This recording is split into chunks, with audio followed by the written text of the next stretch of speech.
আসসালামু আলাইকুম, সবাইকে স্বাগতম। আইসিটি বিষয়ের যে তৃতীয় অধ্যায়ের বুলিয়ান স্বতঃসিদ্ধ বলতে কি বুঝি, তাই না? তো স্বতঃসিদ্ধ বলতে নিয়মাবলী বোঝায়। তাহলে এই বুলিয়ান অ্যালজেব্রার কিছু নিয়ম কানুন আছে, সেই নিয়মাবলীকেই বলা হয় বুলিয়ান স্বতঃসিদ্ধ। তো আমরা সংজ্ঞাটা এইভাবে লিখতে পারি, এই যে লক্ষ্য করি বুলিয়ান স্বতঃসিদ্ধ কি। বুলিয়ান অ্যালজেব্রায় শুধুমাত্র যোগের কাজ করা যায়, গুণের কাজ করা যায় এবং পূরকের কাজ করা যায়। তাহলে যোগ এবং গুণ পূরকের জন্য কিছু নিয়ম আছে, এই নিয়মাবলী হচ্ছে বুলিয়ান স্বতঃসিদ্ধ। সেজন্য আমরা এইভাবে লিখতে পারি, বুলিয়ান অ্যালজেব্রায় শুধুমাত্র বুলিয়ান যোগ, গুণ ও পূরকের সাহায্যে সমস্ত কাজ করে। তাহলে যোগ এবং গুণের জন্য কিছু নিয়ম আছে, এই যোগ এবং গুণের জন্য যে নিয়মাবলী আছে, এই নিয়মাবলীর সমষ্টিকে বলা হয় বুলিয়ান স্বতঃসিদ্ধ, বুলিয়ান ব্যাকরণের মতো। তাহলে এখন আমরা দেখব যে কী কী নিয়মাবলী আছে, খুব গুরুত্বপূর্ণ। এই নিয়মাবলীটা অবশ্যই মনে রাখতে হবে। বুলিয়ান স্বতঃসিদ্ধ সমূহ: যোগের নিয়ম, গুণের নিয়ম, নট বা পূরকের নিয়ম। খুব ভালো করে লক্ষ্য করি, যোগের ক্ষেত্রে বুলিয়ান অ্যালজেব্রা, এখানে আমি দুই ইনপুট ব্যবহার করে দেখাচ্ছি। ইনপুট কি একটু পরে বলছি। ইনপুট হচ্ছে যেমন 0 আর 0 যোগ করে 0 হয়। বুলিয়ান অ্যালজেব্রা এই বাম দিকের এই দুটো ইনপুট, ডান দিকেরটা আউটপুট। তাহলে ইনপুট দুইটাই যদি 0 হয় তো ফলাফল 0 হবে যোগের ক্ষেত্রে। আবার 0 সাথে 1 যোগ করে 1 হবে, 1-এর সাথে 0 যোগ করে 1 হবে, এই 1-এর সাথে 1 যোগ করে 1 হবে। এখন অনেক শিক্ষার্থীর মনে হতে পারে 0 আর 0 যোগ করে 0 হয়, এটা তোমরা জানি। 1 আর 0 যোগ করে 1 হয়, 1-এর সাথে 0 যোগ করে 1 হয়, কিন্তু 1 আর 1 যোগ করে 1 কীভাবে হয়, তাই না? এটাই হচ্ছে বুলিয়ান অ্যালজেব্রার অন্যতম বৈশিষ্ট্য। তো বুলিয়ান অ্যালজেব্রার যোগের ক্ষেত্রে বা অর অপারেশনের ক্ষেত্রে নিয়মটি হলো সব ইনপুট সত্য হলে আউটপুট সত্য হবে। অর্থাৎ আমি যদি একটা বাল্ব থাকে, একটা বাল্বের সাথে যদি দুইটা সুইচ থাকে, তো আমি সার্কিটটা এমনভাবে তৈরি করেছি যে একটা সুইচ যখন অন থাকবে তখনও বাতি অন থাকবে। অন মানে 1 বোঝাই। আবার যে কোনো একটা সুইচ যদি অন থাকে তখনও বাতি অন থাকবে।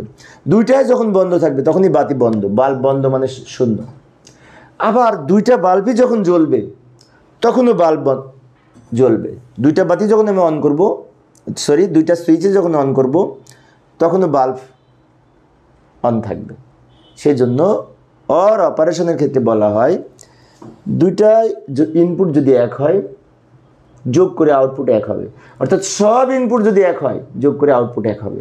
2টা 1 যোগ করে 1, 3টা 1 যোগ করে 1, 5টা 1 যোগ করে 1।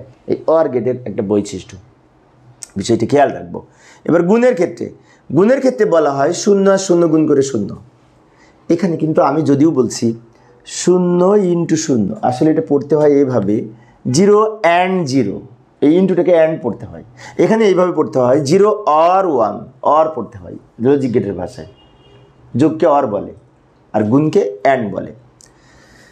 আবার 0 সাথে 1 গুণ করে 0, 0 সাথে 1-এর সাথে 0 গুণ করে 0, 1-এর সাথে 1 গুণ করে 1।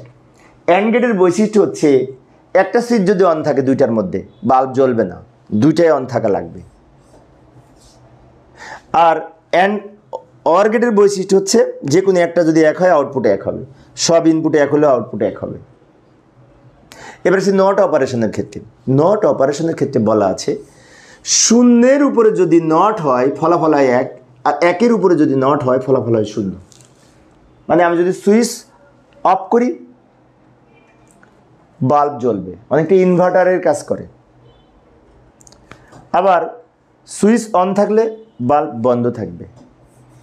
বিষয়টি আবারও বলছি, লক্ষ্য করি।